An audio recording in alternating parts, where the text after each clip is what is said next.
नमस्कार विद्यार्थी मित्रांनो, स्वागत आहे तुमचं आजच्या नवीन व्हिडिओमध्ये। तर आज आपण 25 डिसेंबर 2024 च्या चालू घडामोडी पाहणार आहोत। यामध्ये आपण एकूण 10 प्रश्न आणि त्यांची महत्त्वाची माहिती पाहणार आहोत मित्रांनो। आणि तुम्हाला जर या व्हिडिओची PDF हवी असेल ना, तर व्हिडिओच्या डिस्क्रिप्शन बॉक्समध्ये आपल्या टेलिग्राम चॅनलची लिंक आहे, तेथे तुम्हाला सर्व व्हिडिओच्या PDF अगदी फ्रीमध्ये मिळतील। तर मित्रांनो, वेळ वाया न घालवता आपण या व्हिडिओला सुरुवात करूयात। तर या अगोदर आपण कालच्या चालू घडामोडी पाहून घेऊयात। तर पहिला प्रश्न होता, कोणत्या देशाने पंतप्रधान मोदींना ऑर्डर ऑफ मुबारक अल कबीर या सर्वोच्च सन्मानाने सन्मानित केले? तर कुवेत या। यानंतर पुढील प्रश्न, राष्ट्रीय शेतकरी दिन कोणाच्या सन्मानार्थ साजरा केला जातो? तर चौधरी चरण सिंग यांच्या। यानंतर ट्रम्प यांच्या AI धोरणावर कोणत्या भारतीयाला सल्लागार बनवण्यात आले? तर श्रीराम कृष्णन या। यानंतर अलीकडे कतारने 13 वर्षांनंतर अधिकृतपणे आपला दूतावास कोणत्या देशात पुन्हा उघडला? तर सीरिया या। यानंतर UKचा राजा चार्ल्स तिसरा याने कोणाला नाईटहुड आणि डेम एम्मा प्रदान केला आहे? तर क्रिस्टोफर नोलन या।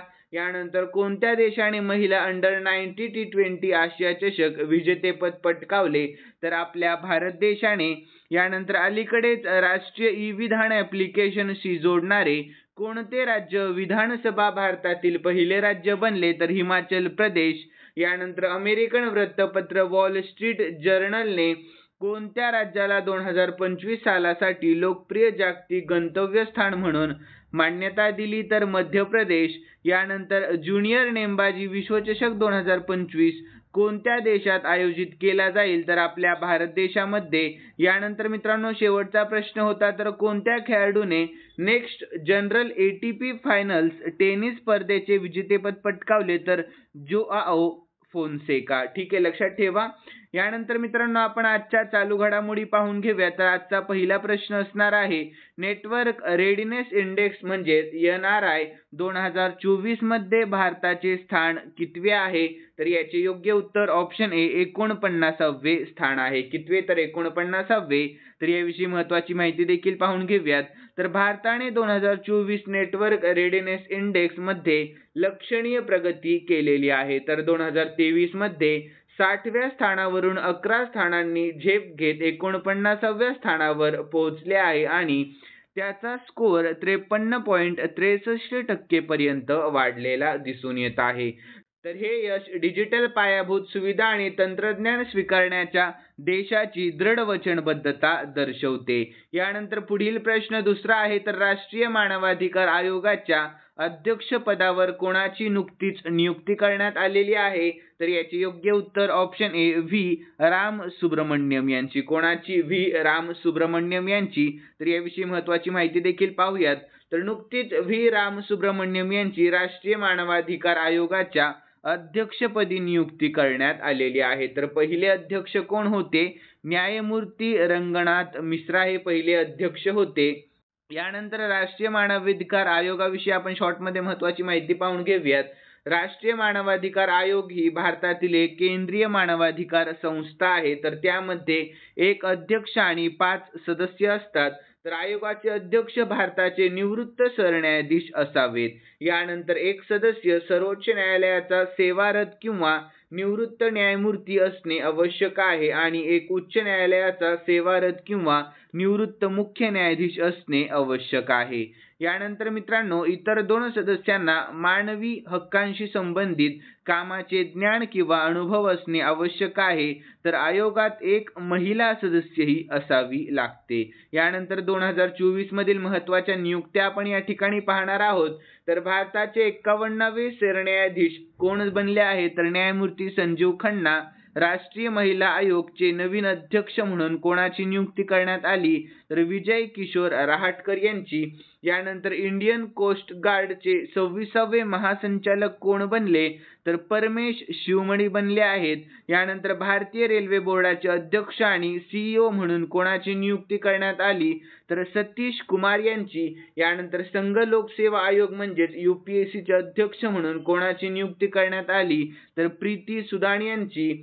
यानंतर टाटा ट्रस्टचे नवे अध्यक्ष म्हणून कोणाची नियुक्ती करण्यात आली? तर नोएल टाटा यांची। यानंतर इंटरनॅशनल सोलर अलायन्सचे 3रे महासंचालक म्हणून कोणाची निवड झाली तर आशिष खन्ना यांची. यानंतर केंद्रीय औद्योगिक सुरक्षा दल म्हणजेच CISF चे नवीन महासंचालक कोण बनले तर राजविंदर सिंग भाटी. यानंतर भारतीय ऑलिम्पिक संघटनेच्या पहिल्या महिला अध्यक्षा कोण झाल्या तर PT उषा झालेल्या आहेत.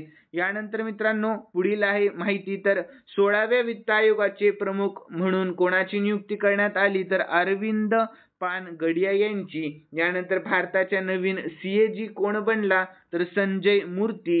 यानंतर RBI चे 26वे गव्हर्नर तर संजय मल्होत्रा झालेले आहेत. लक्षात ठेवा, खूप महत्त्वाची माहिती आहे. तर यानंतर मित्रांनो पुढील प्रश्न आहे तिसरा, तर अलीकडेच श्री चंद्रशेखरेंद्र सरस्वती पुरस्काराने कोणाला सन्मानित करण्यात आले तर याचे योग्य उत्तर ऑप्शन A S जयशंकर यांना. कोणाला तर S जयशंकर यांना. तर याविषयी महत्त्वाची माहिती पाहून घेऊयात. तर परराष्ट्र मंत्री S जयशंकर यांना भारताचे परराष्ट्र धोरण आणि जागतिक नेतृत्व यातील अतुलनीय योगदानाबद्दल श्री चंद्रशेखरेंद्र सरस्वती राष्ट्रीय उत्कृष्टता पुरस्काराने सन्मानित करण्यात आले आहे. तर यानंतर पुढील प्रश्न आहे चौथा, तर रशियन टेनिस स्टार डॅनिल सावेलेव्हर डोपिंगसाठी किती वर्षांची बंदी घालण्यात आली तर याचे योग्य उत्तर ऑप्शन B 2 वर्षांची बंदी घालण्यात आलेली आहे. तर यानंतर याविषयी शॉर्टमध्ये महत्त्वाची माहिती, तर रशियन टेनिसपटू डॅनिल सावेलेव याला डोपिंग नियमांचे उल्लंघन केल्याबद्दल 2 वर्षांचे निलंबन करण्यात आलेले आहे. तर यानंतर पुढील प्रश्न आहे पाचवा, तर अलीकडेच युगांडामध्ये एक विषाणू पसरलेला आहे तर ज्यामुळे तेथील अनेक लोकांना संसर्ग झाला, तर हा कोणता व्हायरस आहे तर याचे योग्य उत्तर ऑप्शन B डिंगा डिंगा. कोणता आहे व्हायरस? डिंगा डिंगा. तर याविषयी महत्त्वाची माहिती पाहून घेऊयात. तर आफ्रिकन देश युगांडाने डिंगा डिंगा विषाणूचा प्रसार झाल्याची नोंद केली आहे, ज्यामध्ये 300हून अधिक लोकांना संसर्ग झाला आहे, ज्यापैकी बहुतेक महिला आणि मुली आहेत. तर विषाणूच्या लक्षणांमध्ये तीव्र थरकाप, जे नाचल्यासारखे वाटते आणि संसर्ग जसा वाढत जातो तसे पक्षघात म्हणजेच लकवा देखील होऊ शकतो. यानंतर 2023 मध्ये पहिल्यांदा या विषाणूची ओळख पटली आणि युगांडाच्या सरकारकडून त्याची तपासणी केली जात आहे. यानंतर त्याला तिथे डिंगा डिंगा म्हणतात, म्हणजेच जोरदार थरथर असे म्हणतात. यानंतर युगांडाविषयी शॉर्टमध्ये महत्त्वाची माहिती, तर राजधानी कंपाला चलन युगांडा शिलिंग आणि सध्याचे पंतप्रधान रॉबिना नब्बांजा आहेत. कोण आहेत? रॉबिना नब्बांजा.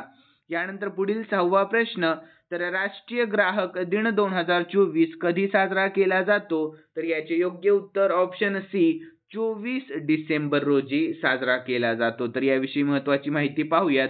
तर दरवर्षी 24 डिसेंबर हा दिवस भारतात राष्ट्रीय ग्राहक दिवस म्हणून साजरा केला जातो. तर हा दिवस ग्राहक हक्क आणि त्यांच्या ग्राहकांप्रती व्यवसायांच्या जबाबदाऱ्यांबद्दल जागरूकता निर्माण करण्यासाठी साजरा केला जातो. तर 2024 ची थीम काय आहे तर व्हर्च्युअल सुनावणी आणि ग्राहक न्यायासाठी डिजिटल प्रवेश.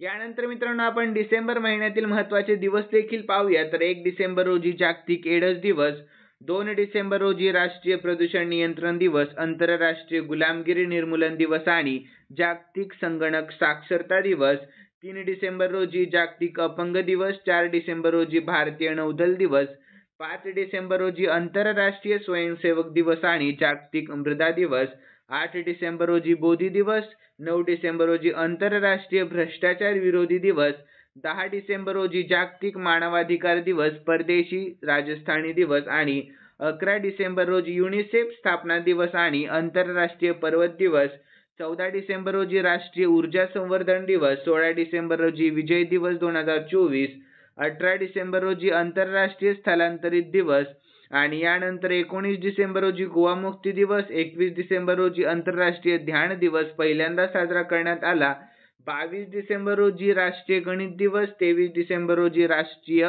शेतकरी दिवस साजरा करण्यात आला.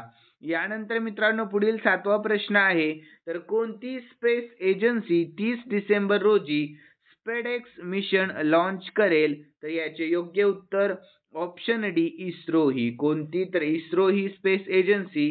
तर याविषयी आपण महत्त्वाची माहिती पाहून घेऊया. तर भारत आपले स्पेडेक्स मिशन लॉन्च करेल, ज्याचा उद्देश अवकाशात स्पेसक्राफ्ट डॉक आणि अनडॉक करण्यासाठी आवश्यक तंत्रज्ञान विकसित करणे आणि प्रदर्शित करणे हा आहे. तर यानंतर मित्रांनो, यासाठी भारत श्रीहरिकोटा येथील सतीश धवन अंतराळ केंद्रातून PSLV-C60 चा वापर करणार आहे. यानंतर इस्रो विषयी शॉर्टमध्ये महत्त्वाची माहिती. स्थापना 15 ऑगस्ट 1969 मध्ये झाली. मुख्यालय बेंगळुरू आणि सध्याचे अध्यक्ष डॉक्टर S सोमनाथ हे सध्याचे अध्यक्ष आहेत इस्रोचे. यानंतर 8वा प्रश्न, तर सुशासन दिन कोणाच्या सन्मानार्थ साजरा केला जातो? तर याचे योग्य उत्तर आहे मित्रांनो ऑप्शन ए अटल बिहारी वाजपेयी यांच्या. कोणत्या? तर अटल बिहारी वाजपेयी. तर यानंतर याविषयी महत्त्वाची माहिती पाहून घेऊयात.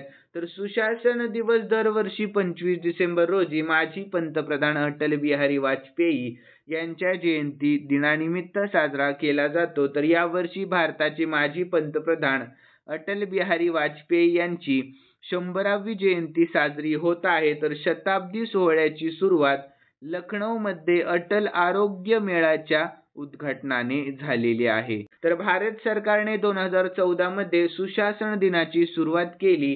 तर अटल बिहारी वाजपेयी यांचा जन्म 25 डिसेंबर 1924 रोजी ग्वाल्हेर येथे झाला आहे. ठीक आहे, लक्षात ठेवा. यानंतर मित्रांनो 9वा प्रश्न, तर पंतप्रधान मोदींच्या हस्ते केन बेतवा नदी जोड प्रकल्पाची पायाभरणी कोणत्या राज्यामध्ये झालेली आहे? तर याचे योग्य उत्तर आहे मित्रांनो ऑप्शन सी मध्य प्रदेश या. कोणत्या? तर मध्य प्रदेश या. तर याविषयी महत्त्वाची माहिती पाहून घेऊयात. तर पंतप्रधान नरेंद्र मोदी यांनी मध्य प्रदेशातील खजुराहो येथे केन बेतवा नदी जोडणी प्रकल्पाची पायाभरणी केली, जो राष्ट्रीय नदी जोडणी धोरणाअंतर्गत पहिला उपक्रम आहे. यानंतर या प्रकल्पाअंतर्गत मध्य प्रदेशातील 10 जिल्ह्यांतील सुमारे 44 लाख लोकांना आणि उत्तर प्रदेशातील 21 लाख लोकांना पिण्याचे पाणी पुरवले जाईल, ज्यामध्ये 44,605 कोटी रुपये खर्च अपेक्षित आहे. आणि केन बेतवा लिंक प्रकल्प, जे केंद्र सरकार, मध्य प्रदेश आणि उत्तर प्रदेश यांच्यातील सहकार्य आणि समन्वय एक अद्वितीय उदाहरण आहे. यानंतर मित्रांनो मध्य प्रदेश विषयी शॉर्टमध्ये महत्त्वाची माहिती पाहून घेऊयात. राजधानी आहे भोपाळ. सध्याचे मुख्यमंत्री मोहन यादव आणि सध्याचे राज्यपाल मंगूभाई पटेल. आणि लोकसभेच्या एकूण आहेत 29 जागा, राज्यसभेच्या एकूण 11 जागा आहेत. तर यानंतर पुढील प्रश्न आहे 10वा आणि शेवटचा प्रश्न आहे मित्रांनो. तर डिसेंबर 2024 मध्ये भारतातील पहिल्या बायो बिटुमेन राष्ट्रीय महामार्गाचे उद्घाटन कोठे झाले? तर ऑप्शन ए मनसर नागपूर येथे झाले आहे. तर याविषयी महत्त्वाची माहिती देखील पाहून घेऊयात आपण. तर केंद्रीय रस्ते आणि महामार्ग मंत्री नितीन गडकरी यांनी नागपूरमधील मनसर येथे देशातील पहिल्या बायो बिटुमेन आधारित राष्ट्रीय महामार्गाचे उद्घाटन केलेले आहे. तर मनसर येथील राष्ट्रीय महामार्ग 44 वर असलेल्या मनसर नागपूर बायपासवर बांधण्यात आलेला हा महामार्ग पिकांच्या अवशेषांपासून बनवलेल्या बिटुमनचा वापर करून तयार करण्यात आलेला आहे. तर यानंतर देशातील हा अशा प्रकारचा पहिला राष्ट्रीय महामार्ग आहे. यानंतर मित्रांनो खालील प्रश्न मी स्पेशली तुमच्यासाठी ठेवलेला आहे आणि हा प्रश्न आपण कालच्या चालू घडामोडीमध्ये पाहिला होता. ज्यांनी कालचा व्हिडिओ पाहिलेला असेल त्यांना नक्कीच या प्रश्नाचे उत्तर येईल अशी मी अपेक्षा करतो. तर कोणत्या देशाने महिला अंडर 19 T20 आशिया कप स्पर्धेचे विजेतेपद पटकावले? तर याचे योग्य उत्तर तुम्हाला आपल्या कमेंट बॉक्समध्ये सांगण्याचा प्रयत्न करायचा आहे मित्रांनो. आणि तुम्हाला जर आजचा व्हिडिओ आवडलेला असेल तर नक्कीच या व्हिडिओला लाईक करा आणि सबस्क्राईब करायला अजिबात विसरू नका. तर चला भेटूयात नवीन व्हिडिओमध्ये. धन्यवाद.